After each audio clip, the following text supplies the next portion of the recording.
All right, Shalom, Shalom. This is Brother Mayum coming at you from GMS Tampa Bay. First and foremost, I want to give all the praise and glory unto Yahweh, Bahashem, Yahweh Shai, Bahashem, Rachah Kwadash.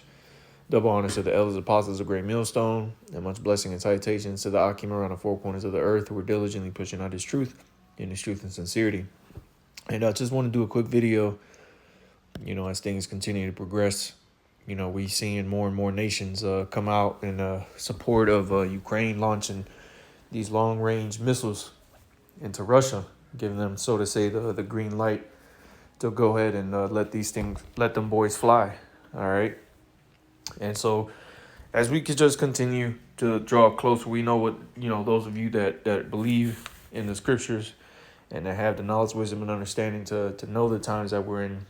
What you see quickly approaching is the day of Armageddon, or what the scriptures call the day of Armageddon, which the world is soon going to come to find out it's called World War III. Okay, and it should come to no surprise. All right, as we draw near. All right, we've gone this far into history, or in history, and there's really no further pit stop for America. All right, the next steps for this place to go down, okay, is for it to go into what the world is going to recognize as World War III, which we're already currently experiencing these events taking place. All right, with America being involved now over there in Ukraine, by allowing these so-called Ukrainians to send off their missiles. This is drawing things further into a spiral. Okay, as you had Putin come out and say that this, through America and the Western nations that have got involved, specifically Britain, because they allowed Ukraine also to use some of their missiles, which is I think they call them the Storm Shadow or Shadow Storm, something like that. Which, in Putin's speech that he recently made, he made the point that for these missiles to be used, they have to have had personnel from these respective countries to be able to operate these machines. So that's a direct involvement of U.S. and NATO nations. And so all this is doing is drawing these nations onto the coming of the day of the Lord, man. All right, this is Joel chapter 2, verse 1. It says, "Blow ye the trumpet in Zion, and sound an alarm in mine holy mountain. Let all the inhabitants of the land tremble, for the day of the Lord cometh, for it is nigh at hand." And this day that we're talking about is the World War III. Okay, the destruction ultimately of America and the collapse of the Edomite Empire upon the earth. Okay, this is the trumpet that's being blown. This is the sound that the alarm is making. Okay, and we're doing this we're doing this so that you Israelites, all right, which is Zion, the memorial of the Lord, so that you can come back to the Lord, okay, which we're ultimately looking for the elect, so that you can escape the judgment that's getting ready to come. Okay, because as it's going to go into verse 2, a day of darkness and of gloominess, a day of clouds and thick darkness. This is what the day of the Lord is going to consist of, man, of gloominess and darkness. Okay, it's not going to be a day of rejoicing for the majority of the people on the earth. It's going to be a day of mourning. Okay, that's why the scriptures talk about that. They that laugh now shall mourn later, because you're in that spirit of mirth. The scriptures tell you that the heart of the wise is in the house of mourning. Okay, and what are we mourning about? That of all the wickedness that's going on the earth, primarily what's being done in the West, more specifically America. And the other nations are now starting to catch on, man. All right, so let's keep on going in this Joel chapter 2. It says, a day of darkness and of gloominess, a day of clouds and of thick darkness. As the morning spread upon the mountains, a great people and a strong, there hath not been ever the like, neither shall be any more after it, even to the years of many generations. Yeah, man, so there's not going to be another war like this that's getting ready to take place. As a matter of fact, let's get this in, I believe that's Samuel's. Let me see.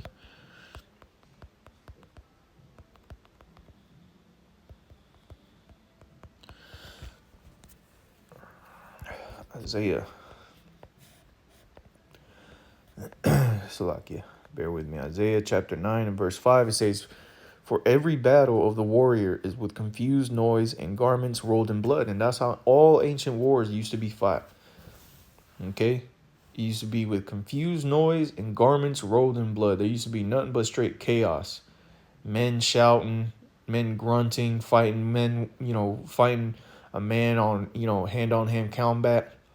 You had those, you see all these ancient movies of warfare, and what would they do? You would have men walking in formation, going into direct battle with either weapons, whether it was swords, arrows, or even guns with bayonets in the early, industrial age.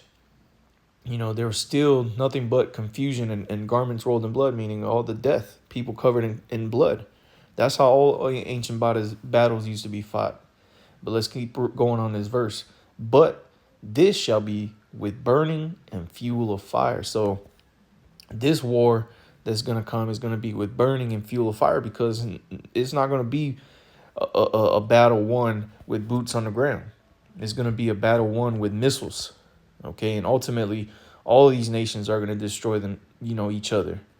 America being destroyed completely, but these nations are all going to dismantle each other with these missiles, man.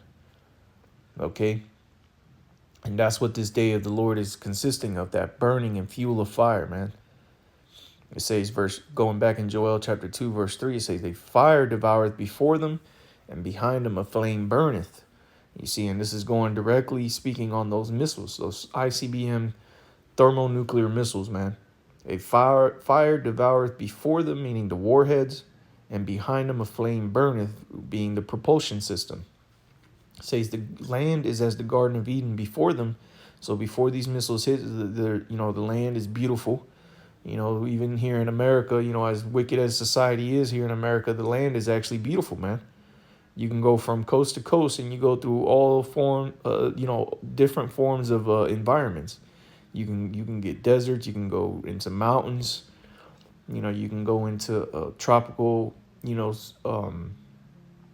environments. You can go into swamp, marsh environments, plains. All manners of different environments are here in America, and America is a beautiful land. When you actually go out and go into the wilderness, man, you see some of the most beautiful sights in all the world, but this place has been defiled, man. And ultimately, that's why the Lord has to cleanse this place. All right, so it says, the land is as the Garden of Eden before them, and behind them a desolate wilderness. Yea, and nothing shall escape them. So before these missiles come, the land that is before it hits it is a beautiful land. But after the missiles hit, and behind them a desolate wilderness, because that's all that is going to remain after a thermonuclear missile hits. An emptied wasteland. Okay. It says, verse 4, "The appearance of them is as the appearance of horses, and as horsemen so shall they run." Right. So these missiles are going to have the appearance of the like I said, the appearance of them is as the appearance of horses, because horses, you would see in movies, men that run, you would have the cavalry, and they would come running. They would, the ruler or the general or the king, he would send in, the cavalry, and the cavalry, which were the men running on the horses, they would run in formation. They would run in a line. And that's how you're going to see these missiles flying in the air. This is how Joel is seeing this vision of formation of power running through the air. These missiles running with that power, which is another symbol of a horse. A horse is a symbol of power. These missiles running in formation in the air.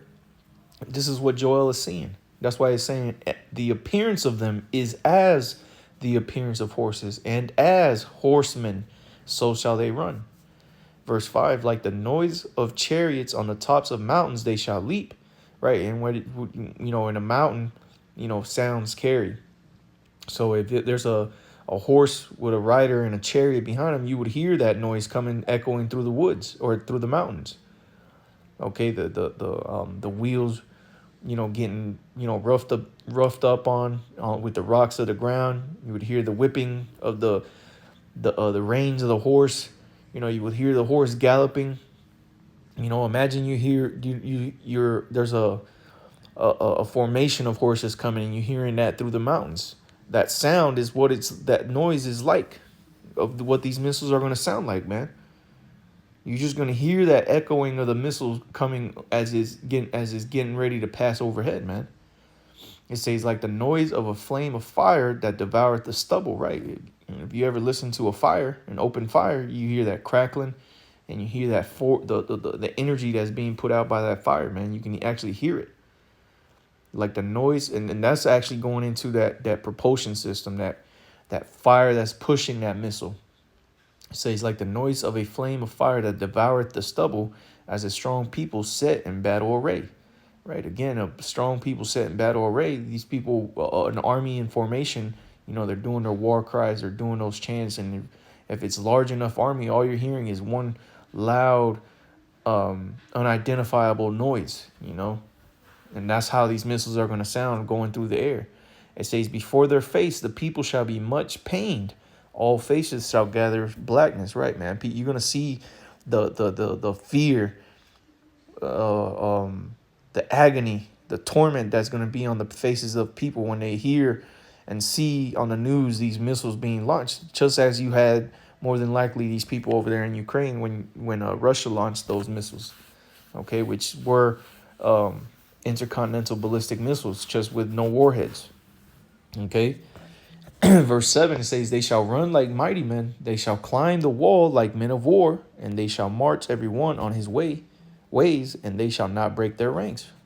And that's something that Putin was tooting about with his technology of the missiles, is that the West in America doesn't have any defenses that can defend against these hypersonic missiles, man.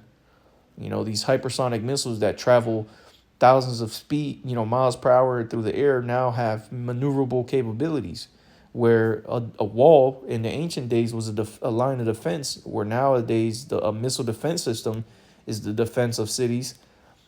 Just like a man can climb over a wall and break that defense, well, these missiles are going to do the same by being able to maneuver around and away from these missile defense systems. Okay, and it says, and they shall not break their ranks, because they're going to continue past these defense systems like nothing was even there.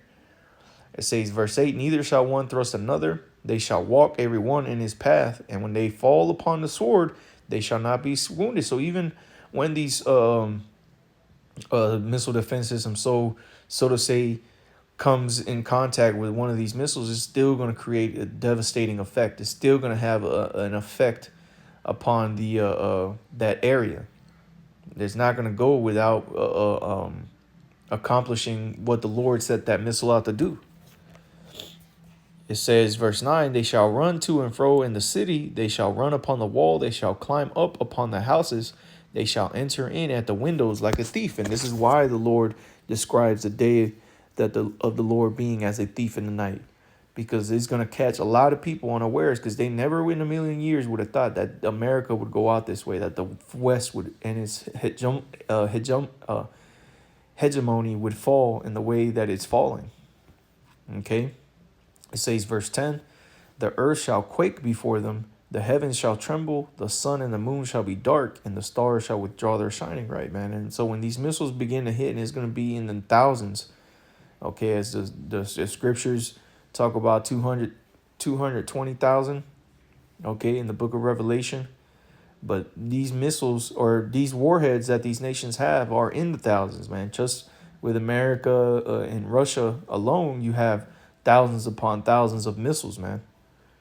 Okay, so when those missiles begin to hit, it's going to cause a major earthquake to take place in the respective lands and all over the earth, man. It's going to be felt. It says, and the sun and the moon shall be dark, and the stars shall withdraw their shining, because of all the smoke that's going to be in the air. Okay, all those nuclear clouds, the mushroom clouds, is all that's going to carry throughout all the earth, and it's going to be an overcast, so to say, literally a dark and gloomy day. And it says, verse 11, and the Lord shall utter his voice before his army, meaning these missiles, for his camp is very great, for he is strong that executeth his word. For the day of the Lord is great and very terrible, and who can abide it? You see, Who's going to be able to stand in that day when these missiles get shot off, man? And the answer is nobody. Okay, let's get real quick. 2nd Ezra 16. I'll start at verse 1. It says, "Woe be unto you, Babylon and Asia. Woe be unto thee, Egypt and Syria. Gird up yourselves with cloths of sack and hair. Beware your children and be sorry, for your destruction is at hand." And that destruction, again, is going to come via these missiles, man. And we know America to be Babylon the Great. We know America to be spiritually Sodom and Egypt. Okay? And this place is going to be destroyed. The destruction is at hand. It said a sword is sent upon you, and who may turn it back? Who's going to turn back those thermonuclear missiles when they're in the air? No one. It says a fire is sent among you, and who may quench it? Plagues are sent unto you, and what is he that may drive them away? You see? You ain't going to be able to turn away these plagues that the Lord is going to send upon you, man. It says, verse 6, "May any drive away a hungry lion in the wood, or may anyone quench the fire in stubble when it hath begun to burn? May one turn again the arrow that is shot of a strong archer? The mighty Lord sendeth the plagues, and who is he that can drive them away?" And you see? So you're not going to be able to turn, just like you're not able to turn around an arrow. It's not going to have no boomerang effect when it's shot off. You're not going to be able to stop these missiles, which when you look at these thermonuclear missiles, they have a strong resemblance to an arrow being shot. Coming out of the silo, they have that same arcing manner, and eventually they come down upon its target. Okay? Verse 9, 2nd Ezra 16 and 9, "A fire shall go forth from his wrath, and who is he that may quench it?" You see? The Lord is going to send this fire upon the earth, man, as it talks about in Isaiah 66 and 16. The fire, the Lord is coming to render his anger with fire and fury. Okay? That's what's going to take place at the day of the Lord.